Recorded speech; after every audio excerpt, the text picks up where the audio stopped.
L'Église a caché les évangiles interdits qui confirmaient. Jésus avait des frères, et si aujourd'hui, juste aujourd'hui, vous étiez sur le point de découvrir une vérité que l'Église a cachée pendant 1700 ans, vous êtes-vous déjà demandé, avec un malaise croissant, pourquoi certains textes anciens ont mystérieusement disparu de l'histoire officielle sans laisser de traces? Prenez un instant et réfléchissez profondément à ceci. Que se passerait-il si je vous disais que tout ce que vous pensiez, savoir sur la vie réelle de Jésus, n'est qu'une fraction soigneusement retouchée de la vérité? Et si je vous révélais qu'il existe des preuves historiques absolument convaincantes, archéologiquement vérifiables, qui ont été délibérément et systématiquement cachées pendant plus de 1700 ans? Ce que vous allez découvrir dans cette vidéo n'est pas une théorie du complot moderne, ni une spéculation académique sans fondement. Il s'agit d'une vérité historique entièrement documentée, archéologiquement étayée, linguistiquement vérifiable et historiquement indéniable, qui pourrait changer à jamais votre compréhension fondamentale de l'une des figures les plus importantes et les plus influentes de l'histoire de l'humanité. Pendant plus de 17 siècles consécutifs, les institutions religieuses les plus puissantes et influentes du monde entier ont gardé dans le plus grand secret des documents extraordinaires révélant des vérités profondément dérangeantes, politiquement gênantes et théologiquement difficiles sur la vie réelle, quotidienne et profondément humaine de Jésus de Nazareth. Des vérités qui remettent en question des dogmes fondamentaux, acceptés sans discussion par des millions de personnes. Des vérités qui remettent en question des interprétations officielles imposées depuis des millénaires. Des vérités qui, selon certains chefs religieux plus conservateurs, sont trop dangereuses, trop révolutionnaires, trop déstabilisatrices pour que les masses puissent les connaître sans surveillance institutionnelle. Aujourd'hui, enfin, après des siècles de silence forcé, ces secrets soigneusement gardés sont pleinement révélés au public. Les évangiles interdits, ces textes déclarés hérétiques par les conciles ecclésiastiques, ont non seulement existé historiquement, mais contenaient des informations spécifiques que la plus haute hiérarchie religieuse considérait comme si menaçantes pour ces structures de pouvoir qu'elle préférait les effacer complètement de l'histoire officielle qu'elle enseignerait aux générations futures. Parmi ces révélations systématiquement censurées, une vérité a été particulièrement passée sous silence, une vérité qui ébranle les fondements même de la doctrine traditionnelle la plus fondamentale. Jésus avait de véritables frères biologiques. Il ne s'agit pas de frères spirituels abstraits ou symboliques, comme on nous l'a insinué pendant des siècles d'endoctrinement. Nous parlons précisément de frères de sang, de chair et de sang, d'une famille bien réelle et entièrement terrestre, qui a vécu, respiré, marché, mangé et dormi à ses côtés jour après jour. Il ne s'agit pas d'une interprétation moderne progressiste, ni d'une réinterprétation libérale contemporaine de textes anciens ambigus. Il s'agit d'une réalité historique absolument documentée, systématiquement et délibérément occultée, méticuleusement effacée et catégoriquement niée par ceux qui ont contrôlé les récits religieux officiels pendant des millénaires. Les textes apocryphes, ces évangiles officiellement déclarés hérétiques et strictement interdits par les plus importants conciles ecclésiastiques, mentionnent à plusieurs reprises, spécifiquement et en détail, les frères biologiques de Jésus. Ils parlent de Jacques, Joseph, Judas et Simon, portant des noms propres précis, des personnalités clairement différenciées et jouant des rôles précis et documentés dans la vie familiale quotidienne. Ils décrivent une famille entièrement terrestre, absolument humaine, totalement réelle et ordinaire.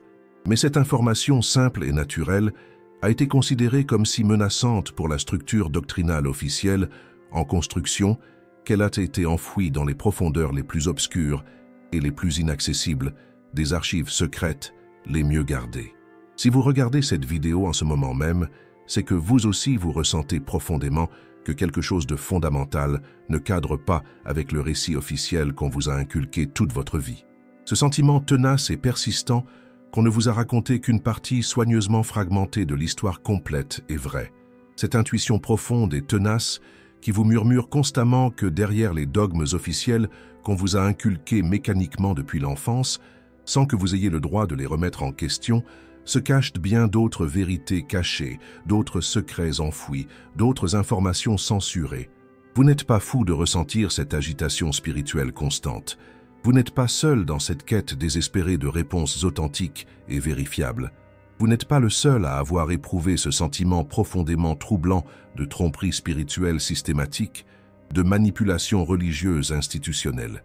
Des millions et des millions de personnes à travers le monde prennent simultanément conscience de cette même réalité, à la fois dévastatrice et libératrice. Elles ont passé des années entières, voire des décennies entières de leur vie, à se demander sans cesse pourquoi certains sujets sont totalement tabous dans leurs communautés religieuses respectives.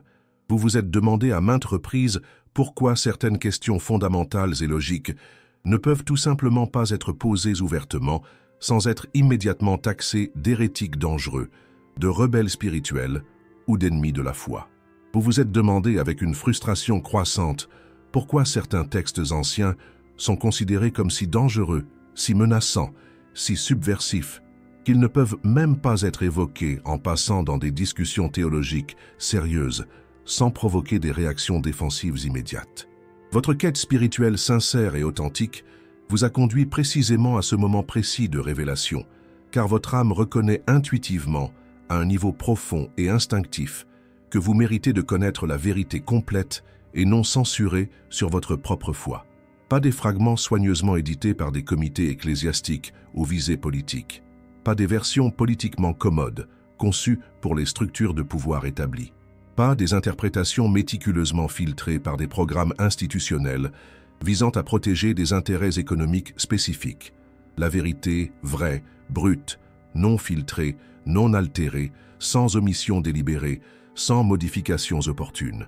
Ce profond sentiment de tromperie systématique que vous avez éprouvé pendant une si grande partie de votre vie porte un nom précis et techniquement documenté: la manipulation religieuse institutionnelle systématique et délibérée. Pendant 17 siècles consécutifs, les plus importantes structures de pouvoir religieux ont décidé arbitrairement et unilatéralement ce que vous êtes spécifiquement autorisé à savoir et ce que vous devez ignorer complètement de votre foi personnelle la plus intime. Elles ont méticuleusement et systématiquement filtré l'information spirituelle, comme si vous étiez un petit enfant totalement incapable d'appréhender la complexité réelle, la richesse authentique et la profondeur authentique de la vérité historique documentée. Elles vous ont systématiquement traité comme un mineur spirituel, comme si vous n'aviez pas la capacité intellectuelle minimale ou la maturité émotionnelle de base pour traiter l'information qui remet en question les récits simplifiés et artificiels qu'elles vous ont vendus comme des vérités absolues et incontestables. Mais vous n'êtes pas un enfant sans défense nécessitant une protection institutionnelle. Vous êtes un chercheur légitime et mature de vérités authentiques et vérifiables. Et la vérité que vous êtes sur le point de découvrir non seulement vous libérera complètement des chaînes invisibles mais puissantes du dogme aveugle, mais approfondira exponentiellement et radicalement votre connexion authentique et personnelle avec le divin d'une manière que vous ne pouvez même pas encore imaginer. Car la vraie foi spirituelle authentique ne craint absolument pas la vérité historique documentée. La véritable spiritualité est considérablement et exponentiellement renforcée par une connaissance réelle et vérifiable. Elle n'est jamais affaiblie par des informations authentiques et honnêtes. Avant de poursuivre ces révélations qui transformeront à jamais votre perspective spirituelle de manière profonde et irréversible, je vous invite sincèrement et instamment à vous abonner à cette chaîne dès maintenant. Car ici, nous parlons sans peur, sans censure et sans limite de vérité que d'autres chaînes n'osent jamais révéler par lâcheté institutionnelle, pression politique ou intérêts économiques. Abonnez-vous sans tarder, car ce qui suit impactera votre compréhension du monde encore plus profondément que vous ne pouvez l'imaginer. Les évangiles oubliés, ces textes systématiquement ignorés et délibérément cachés, ne sont ni des mythes romantiques inventés par des écrivains médiévaux fantaisistes, ni des légendes inventées par des communautés ultérieures aux visées théologiques spécifiques. Ce sont des documents historiques absolument réels, archéologiquement vérifiables, linguistiquement authentiques et chronologiquement contemporains, qui ont été délibérément, systématiquement et méticuleusement exclus du canon biblique officiel pour des raisons qui dépassent largement les considérations théologiques légitimes ou les critères scientifiques objectifs. Ces textes extraordinaires et révélateurs, connus dans le monde universitaire sous le nom de littérature apocryphe, contiennent des récits incroyablement détaillés, précis et fascinants d'aspects cruciaux de la vie de Jésus qui vont bien au-delà de ce que l'on trouve dans les 4 évangiles traditionnels que nous connaissons et qui ont été officiellement canonisés.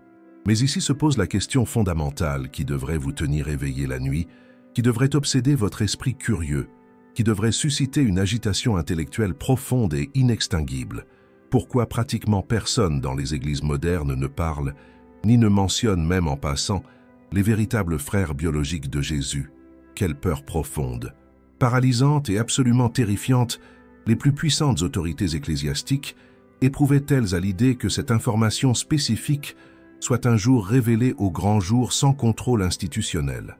La réponse à ces questions fondamentales est infiniment plus troublante, politiquement plus complexe et institutionnellement plus compromettante que ce que n'importe quel croyant moyen pourrait imaginer dans ses cauchemars les plus sombres et ses spéculations les plus audacieuses. Les frères de Jésus représentaient un problème théologique majeur, un défi doctrinal gigantesque, une crise d'interprétation monumentale pour les premiers dirigeants chrétiens qui cherchaient désespérément et avec urgence à construire une structure doctrinale unifiée, cohérente et politiquement viable, capable de supporter le poids d'un mouvement religieux en pleine expansion. Si Jésus avait de véritables frères biologiques, cela impliquait automatiquement, directement et indéniablement que Marie avait eu d'autres enfants après lui, issus de relations conjugales tout à fait normales, naturelles et attendues avec Joseph, selon les coutumes matrimoniales juives de l'époque. Cette simple réalité biologique menaçait directement et frontalement des doctrines entières, construites avec soin et minutie autour du concept théologique de la virginité perpétuelle de Marie, élément fondamental, indispensable et central de la théologie mariale naissante. Mais le problème théologique dépassait largement ces considérations mariologiques spécifiques. Les frères de Jésus n'étaient pas des personnages secondaires insignifiants, des figures marginales oubliables ou des références anecdotiques sans importance dans le développement historique du christianisme primitif. Jacques, pour ne citer qu'un exemple précis et documenté, devint rapidement et légitimement le chef incontesté, respecté et reconnu de l'Église primitive de Jérusalem, la communauté chrétienne la plus importante, la plus influente et la plus autorisée de tout l'âge apostolique, immédiatement après la crucifixion. Il était largement, constamment et universellement connu et respecté sous le nom de Jacques le Juste, et il possédait une véritable autorité spirituelle, une influence administrative royale et un leadership charismatique qui rivalisait directement et de manière problématique avec l'autorité revendiquée simultanément par Pierre et Paul dans leur sphère d'influence géographique et théologique respectives. Cette compétition triangulaire pour la direction légitime du mouvement chrétien en pleine expansion a engendré d'importantes tensions politiques, de profonds conflits théologiques et des divisions administratives complexes que les auteurs et éditeurs ultérieurs ont préféré simplifier radicalement en éliminant toute mention détaillée, spécifique ou problématique de ces frères extrêmement gênants du récit officiel unifié qu'ils souhaitaient méticuleusement construire pour leurs propres objectifs politiques, doctrinaux et institutionnels. La question fondamentale que vous devez vous poser honnêtement et courageusement à ce moment crucial est la suivante. Qui avait précisément le droit moral légitime et l'autorité spirituelle authentique de décider arbitrairement quels aspects de la vie réelle de Jésus vous pouviez connaître et lesquels devaient être complètement effacés de l'histoire officielle à jamais. L'histoire officielle, qui nous a été répétée à maintes reprises pendant des siècles, présente la formation du canon biblique comme un processus entièrement naturel, organique et divinement inspiré, suggérant soigneusement que les textes inclus ont été choisis exclusivement et objectivement pour leur authenticité historique absolument incontestable, tandis que ceux exclus ont été rejetés uniquement parce qu'ils étaient manifestement faux, chronologiquement tardifs ou théologiquement incompatibles avec la révélation authentique. Mais la réalité historique, méticuleusement documentée, est infiniment plus complexe, plus manipulatrice politiquement, plus égoïste institutionnellement et plus délibérément trompeuse que ce que les institutions religieuses ont jamais laissé pleinement comprendre aux masses croyantes. Lors du célèbre et capital concile de Nicée en 325 après J.B.O.C. et lors de multiples conciles ultérieurs s'étalant sur plusieurs siècles consécutifs, un groupe relativement restreint d'hommes déterminés, aux agendas politiques très clairs, aux intérêts économiques définis et aux objectifs institutionnels précis, se sont réunis délibérément pour décider définitivement et irrévocablement quel texte serait officiellement considéré comme sacré, divinement inspiré et doctrinalement acceptable, et lesquels disparaîtraient à jamais de la mémoire collective de l'humanité croyante. Ces décisions absolument capitales, qui ont directement affecté des millions de personnes pendant des millénaires, ne reposaient pas uniquement sur des critères théologiques objectifs, des considérations historiques impartiales ou des évaluations savantes honnêtes, comme on nous l'a toujours laissé croire. Il s'agissait de décisions profondément et avant tout politiques, prises par des hommes aux intérêts institutionnels très clairs, très précis et très protégés. Des hommes qui avaient désespérément besoin de créer une doctrine totalement unifiée, politiquement viable et administrativement gérable, qui servirait parfaitement les intérêts étendus de la puissance impériale romaine, qui avait récemment adopté le christianisme comme religion d'État officielle pour ses propres objectifs politiques et administratifs.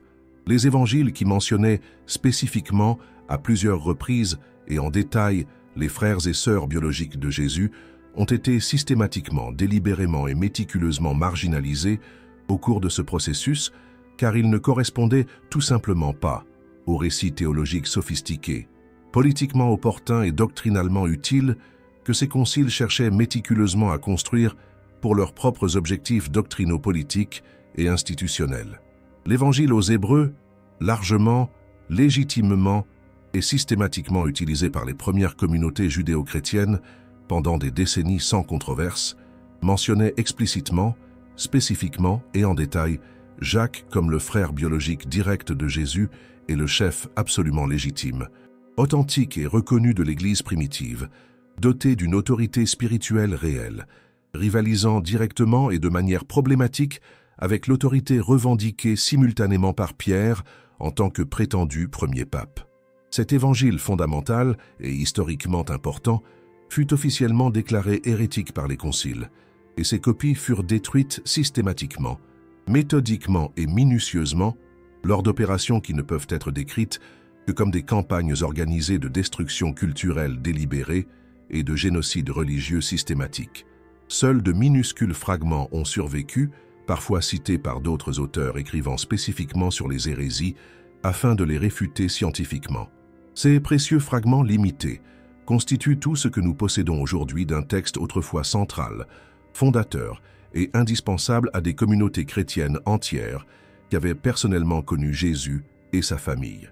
Le processus de censure systématique était si exhaustif, si méticuleusement organisé et si efficace que, pendant des siècles, l'écrasante majorité des chrétiens ignorait l'existence de ces textes alternatifs dans l'histoire du christianisme primitif. Les bibliothèques monastiques les plus importantes et les plus puissantes gardaient jalousement les quelques manuscrits ayant miraculeusement survécu aux purges systématiques, les gardant délibérément et soigneusement à l'écart des croyants ordinaires qui auraient pu poser des questions extrêmement gênantes, susciter des doutes institutionnels ou créer des problèmes doctrinaux s'ils avaient eu libre accès à ces informations explosives. Seuls les érudits les plus privilégiés, les plus fiables politiquement et les plus loyaux institutionnellement disposaient d'un accès strictement restreint et soigneusement contrôlé à ces informations explosives. L'écrasante majorité de ces érudits privilégiés gardèrent un silence absolu toute leur vie, par crainte parfaitement justifiée de graves représailles ecclésiastiques susceptibles de détruire complètement leur carrière universitaire, leur vie sociale et leur sécurité personnelle. Les conciles ne se contentèrent pas de décider arbitrairement et unilatéralement quels livres inclure dans la compilation finale de la Bible officielle destinée à être distribuée au grand public. Ils ont également établi les interprétations officielles absolument obligatoires, les explications doctrinales acceptables et les interprétations théologiquement admissibles des textes effectivement inclus dans le canon final. Alors que les évangiles canoniques mentionnent inévitablement les frères de Jésus dans des passages qui ne pouvaient être entièrement modifiés ou supprimés sans créer d'évidentes incohérences narratives, les conciles ont décidé unilatéralement et avec autorité que ces références absolument claires devaient être réinterprétées de force et artificiellement comme des références à des cousins éloignés, à des parents éloignés ou des demi-frères et sœurs issus de mariages précédents, et non plus comme des frères et sœurs biologiques directs issus des mêmes parents. Écrivez-moi dans les commentaires, Pensez-vous que l'Église avait le droit moral de décider de ce que nous pouvons savoir sur Jésus? Les textes apocryphes qui ont miraculeusement survécu à 17 siècles consécutifs de censure systématique, de persécution institutionnelle organisée, de destruction délibérée et de répression culturelle, nous offrent une perspective absolument fascinante, extraordinairement révélatrice et historiquement précieuse sur une compréhension totalement différente, plus humaine et significativement plus complexe de Jésus, de sa véritable famille terrestre et des dynamiques sociales, culturelles et religieuses entourant son ministère public transformateur. L'évangile de Thomas, découvert de manière spectaculaire et fortuite à Nag Hammadi en 1945, dans une bibliothèque gnostique soigneusement enfouie pour la protéger d'une destruction systématique, contient des paroles directes, spécifiques et uniques de Jésus qui n'apparaissent dans aucun autre texte canonique connu des érudits modernes à ce jour. Certaines de ces paroles spécifiques et révélatrices font des références absolument claires, directes et indéniables à ses frères et sœurs biologiques et aux tensions familiales tout à fait normales et humainement compréhensibles qui existaient dans leur foyer pendant son ministère actif et transformateur. En prononçant le chiffre 99, absolument crucial pour notre compréhension, Jésus répond à une situation familiale tout à fait ordinaire et prévisible en déclarant expressément « Ceux qui étaient ici me dirent « Tes frères et ta mère t'attendent patiemment dehors ». Il leur dit clairement « Ceux qui sont ici accomplissant avec constance la volonté de mon Père céleste sont véritablement et authentiquement mes frères et ma mère ». Cette référence précise et directe ne nie en rien l'existence réelle, physique et biologique de frères et sœurs de chair et de sang, mais établit plutôt une distinction théologique importante et profonde entre la famille terrestre de sang et la famille spirituelle qui se forme naturellement autour de la recherche commune, partagée et authentique de la vérité divine et de la transformation spirituelle. L'évangile de Philippe, autre texte absolument révolutionnaire et théologiquement stimulant découvert dans la même bibliothèque extraordinaire, va bien plus loin dans ses révélations familiales précises et détaillées. Il mentionne spécifiquement, explicitement et en détail, que les compagnes constantes du Sauveur sont Marie-Madeleine, Marie sa mère, sa sœur et Myriam, qui était aussi appelée sa compagne. Cet évangile extraordinaire parle tout naturellement et avec désinvolture des frères et sœurs, comme d'une partie absolument normale, attendue et ordinaire de la famille élargie de Jésus, sans controverse théologique apparente ni problème doctrinal. Cet évangile particulier était considéré par les autorités ecclésiastiques comme si dangereux sur le plan théologique, si subversif sur le plan doctrinal et si menaçant sur le plan politique qu'il fut totalement interdit sous peine d'excommunication immédiate. Pendant des siècles, nous n'en avons connu que de minuscules fragments, issus de citations d'autres auteurs, écrivant spécifiquement pour réfuter ces enseignements considérés comme hérétiques et dangereux pour la foi orthodoxe. L'Évangile selon les Hébreux, qui était précisément l'évangile principal, central et fondateur, utilisé systématiquement par les premières communautés judéo-chrétiennes qui avaient personnellement et directement connu Jésus et sa famille durant sa vie terrestre, a relaté le baptême de Jésus qui a transformé sa vie d'une manière radicalement différente des versions que nous connaissons dans les évangiles canoniques officiels. D'après les fragments absolument précieux miraculeusement conservés grâce à des récits indirects, après le baptême transformateur et révélateur dans le Jourdain, Jésus retourne immédiatement et naturellement dans sa maison familiale et parle longuement et en détail avec toute sa famille, y compris ses frères et sœurs biologiques immédiats, de l'expérience spirituelle profonde, transformatrice et révélatrice qu'il vient de vivre au bord du fleuve sacré. Ce récit extraordinaire et humanisant présente Jésus comme quelqu'un qui entretient des liens familiaux tout à fait normaux, naturels et appropriés, et qui considère comme naturel, normal et approprié de partager ses expériences spirituelles les plus intimes, personnelles et transformatrices avec sa famille terrestre immédiate, sans aucune séparation artificielle entre le sacré et le familial. Mais le témoignage textuel le plus frappant, le plus révélateur et le plus révolutionnaire sur le plan théologique provient peut-être de l'Évangile de Jacques, également connu sous le nom académique de Protévangile de Jacques. Ce texte absolument fascinant et d'une valeur historique inestimable que les érudits les plus respectés datent de manière sûre et consensuelle du milieu du IIe siècle après Mjij-C, relate avec minutie, rigueur et précision l'histoire complète de Marie, depuis sa naissance miraculeuse jusqu'à plusieurs années après la naissance de Jésus, y compris des détails familiaux qui n'apparaissent dans aucun autre texte connu. Curieusement et significativement, cet évangile mentionne explicitement, directement et catégoriquement que Joseph était veuf et avait déjà plusieurs enfants d'un précédent mariage parfaitement légitime. Reconnu et accepté lorsqu'il épousa Marie, selon les coutumes matrimoniales juives traditionnelles de l'époque.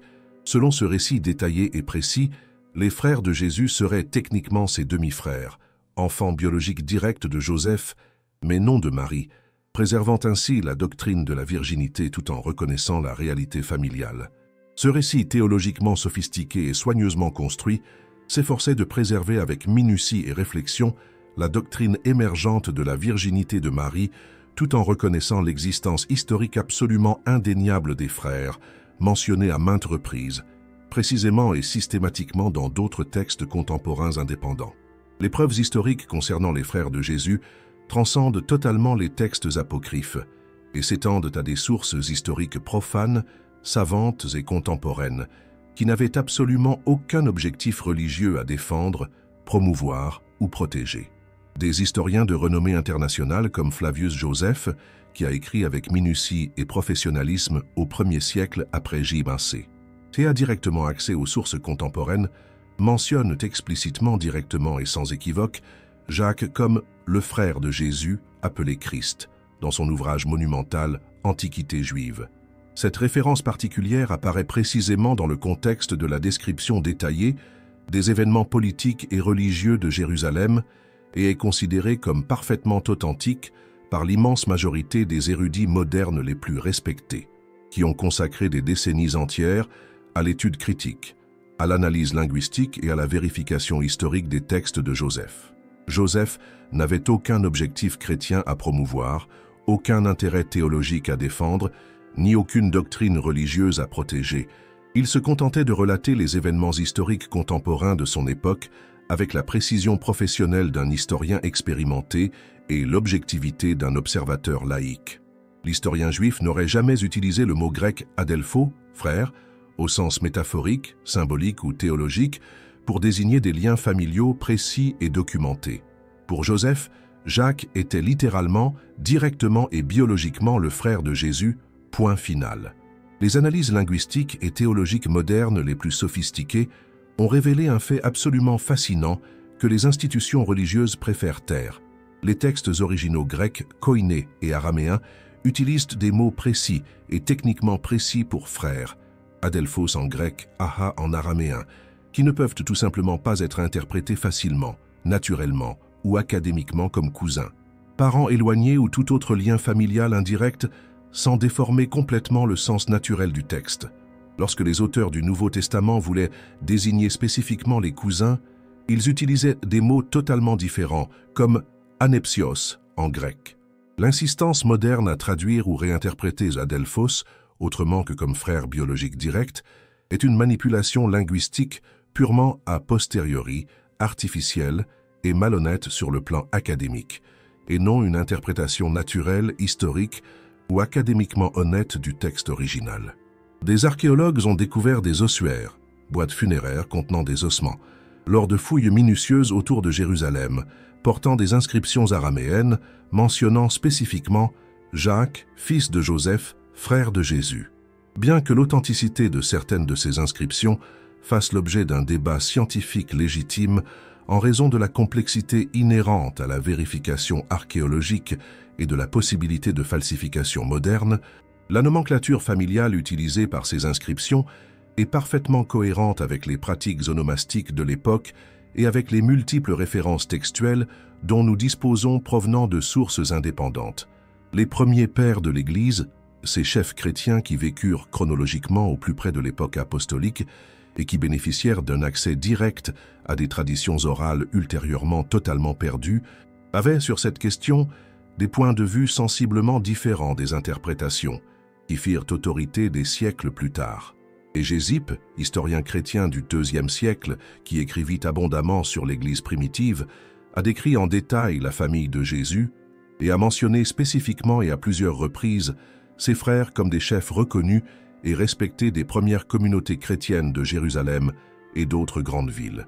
Clément d'Alexandrie, un autre père de l'Église primitive très respecté, a également fait des références naturelles et incontestables aux frères de Jésus, personnages réels ayant joué un rôle administratif et spirituel important dans le développement du christianisme primitif.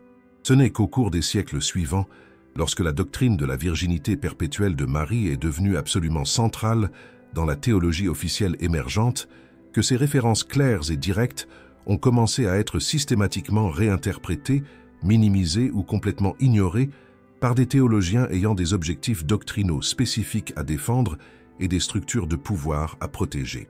Pendant plus de 1700 ans consécutifs, cette vérité historique absolument indéniable a été délibérément enfouie sous des couches et des couches d'interprétations théologiques sophistiquées, de manipulations institutionnelles organisées et de censure culturelle systématique. Mais les preuves historiques demeurent intactes dans les archives. Les documents sont physiquement là, attendant d'être étudiés par quiconque y a accès. Les analyses linguistiques sont académiquement claires et irréfutables. Les références historiques multiples et indépendantes sont parfaitement vérifiables. La vraie foi ne craint absolument rien face à une vérité historique documentée et vérifiable. Cette phrase apparemment simple renferme une révolution spirituelle complète qui remet en question directement et fondamentalement les fondements mêmes de la manipulation religieuse institutionnelle qui a contrôlé les récits pendant des millénaires. Si votre foi personnelle vacille, s'effondre ou s'effrite face à des preuves historiques documentées, alors peut-être n'était-ce pas une foi authentique, mais un endoctrinement systématique soigneusement déguisé, présenté et vendu comme une spiritualité authentique.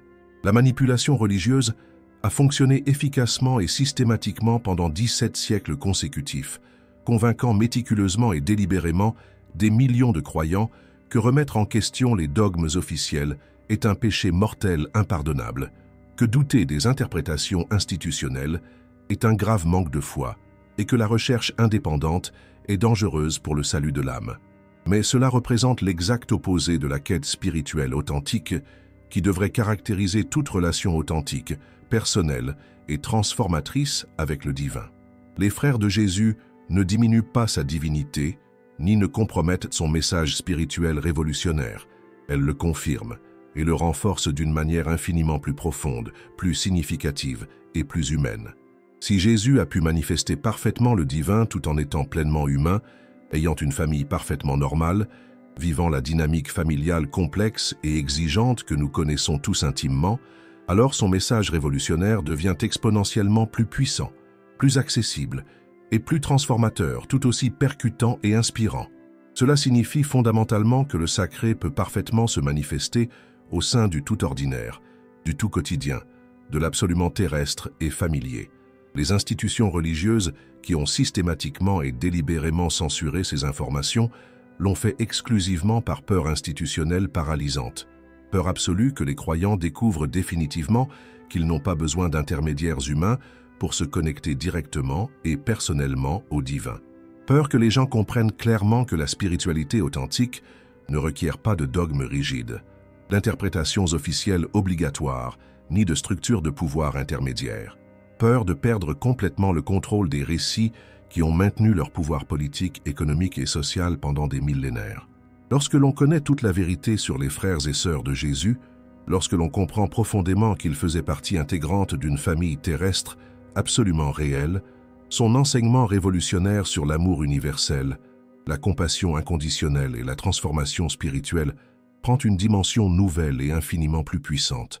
Il n'était pas un être éthéré prêchant depuis une tour d'ivoire divine, complètement déconnecté de l'expérience humaine. Il connaissait intimement les inévitables complexités des relations familiales, les défis constants de la compréhension par ses proches et l'expérience humaine dans toute sa richesse, sa difficulté et sa beauté. Son extraordinaire compassion naissait directement de son expérience personnelle, et non d'une observation distante et détachée. Se confronter honnêtement à la doctrine officielle manipulatrice ne vise pas à détruire la foi authentique, mais à la libérer complètement des chaînes artificielles de la manipulation institutionnelle. Il s'agit de reconquérir définitivement son droit inaliénable à connaître la vérité intégrale et à forger sa propre relation authentique avec le sacré, sans intermédiaires égoïstes ni structure de pouvoir contrôlante. Aujourd'hui, à cet instant précis de révélation, vous êtes peut-être sur le point de vous éveiller définitivement à une vérité qui transformera à jamais votre relation avec Dieu, d'une manière que vous ne pouvez même pas encore imaginer ou anticiper. Ce n'est pas un hasard si vous avez atteint ce point précis de révélation à ce moment précis de votre vie spirituelle. Ce n'est pas un hasard si votre âme a résonné profondément et viscéralement avec cette information qui remet fondamentalement en question tout ce qu'on vous avait enseigné comme vérité incontestable, absolue et immuable.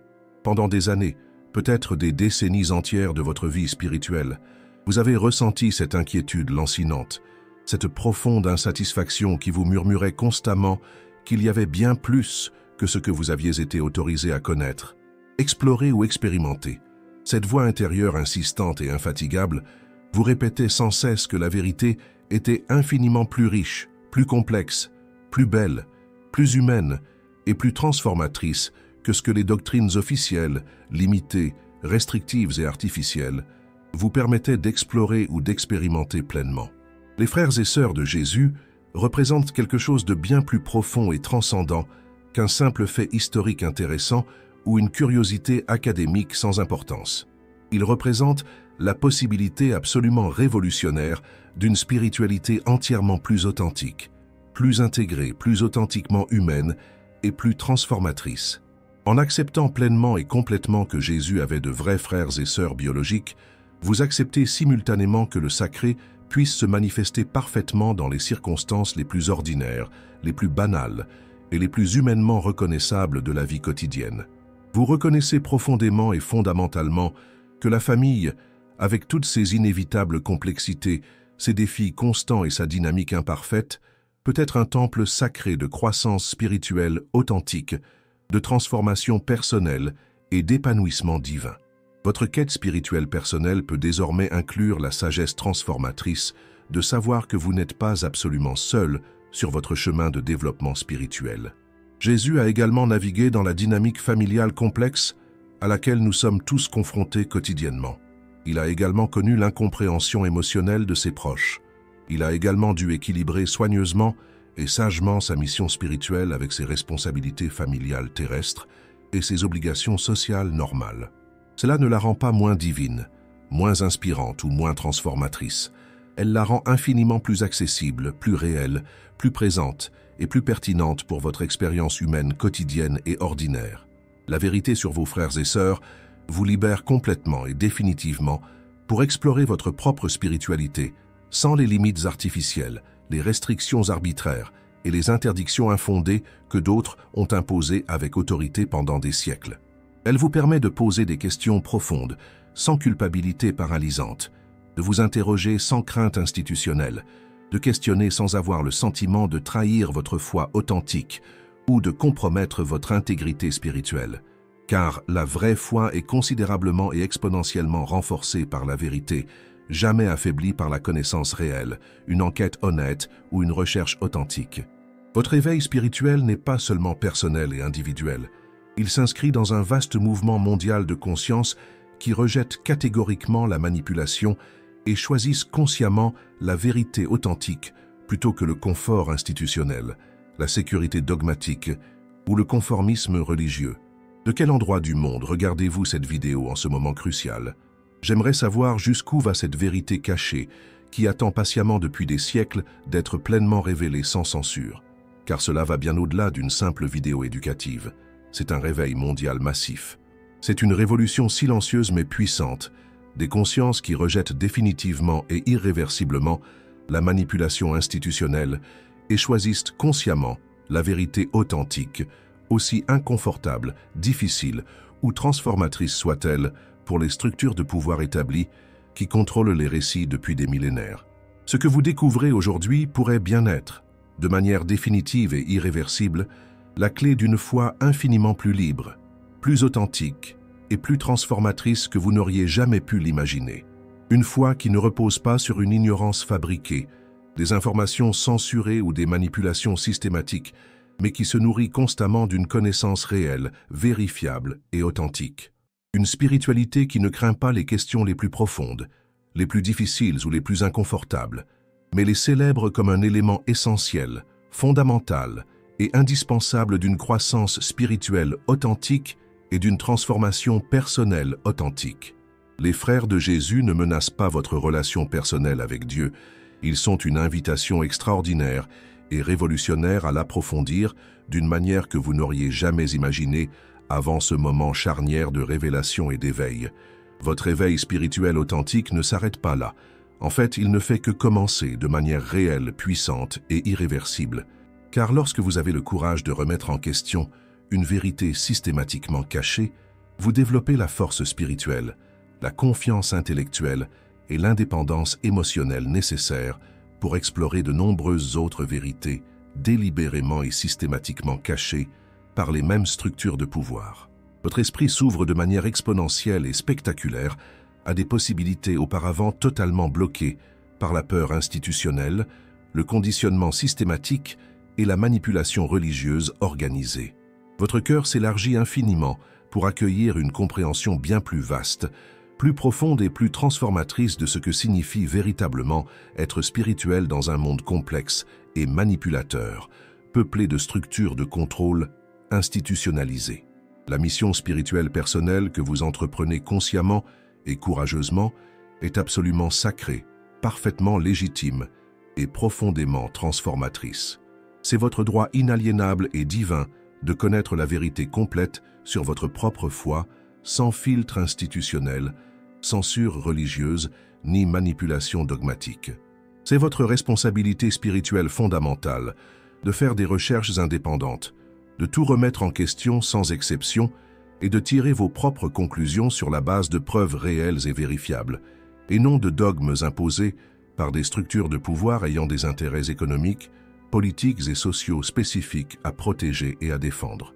Les frères de Jésus vous rappellent constamment qu'une véritable famille spirituelle peut inclure aussi bien ceux qui partagent votre sang que ceux qui partagent sincèrement et passionnément votre quête inlassable de la vérité, sans frontières artificielles. Ils vous enseignent que l'amour divin peut s'exprimer parfaitement et pleinement dans des relations humaines, ordinaires et terrestres, et que le sacré n'exige ni perfection artificielle, ni séparation du monde, ni détachement de l'expérience humaine pour se manifester puissamment dans votre vie. Votre foi, infiniment plus libre et plus authentique, sera celle qui pourra soutenir la véritable complexité de la vie, embrasser la plénitude de l'humanité sans jugement artificiel et rencontrer le divin précisément au cœur de l'expérience humaine quotidienne, réelle et authentique, et non en dépit d'elle ou en dehors d'elle. Si vous avez senti que ce message vous touchait directement et profondément, abonnez-vous dès maintenant. Dans la prochaine vidéo, nous allons révéler un autre secret absolument explosif que l'Église n'a jamais voulu vous révéler. Nous explorerons les textes systématiquement brûlés, les bibliothèques délibérément détruites et les vérités ensevelies avec leurs découvreurs. L'histoire des frères de Jésus n'est que la partie émergée de l'iceberg d'une vaste conspiration du silence qui dure depuis des millénaires. Il existe des secrets infiniment plus profonds, plus choquants et plus transformateurs qui attendent d'être révélés. Des secrets sur la jeunesse de Jésus que les évangiles canoniques ont complètement omis. Des secrets sur ses enseignements avancés qui n'ont été transmis qu'à un cercle restreint de disciples. Des secrets sur le véritable sens de ces paraboles qui ont été mal interprétées pendant des siècles. Votre abonnement ne se résume pas à un simple clic, c'est une déclaration puissante. Vous choisissez consciemment la vérité plutôt que le confort, la vraie connaissance plutôt que l'ignorance fabriquée, la liberté spirituelle authentique plutôt que la manipulation religieuse institutionnelle. Cliquez sur la vidéo qui apparaîtra à l'écran. La prochaine révélation vous touchera encore plus profondément que celle-ci, car nous allons parler de quelque chose qui pourrait changer non seulement votre compréhension de Jésus, mais aussi votre compréhension de ce que signifie être véritablement spirituel dans ce monde manipulé. Merci d'avoir regardé cette vidéo jusqu'à la fin. On se retrouve dans la prochaine vidéo.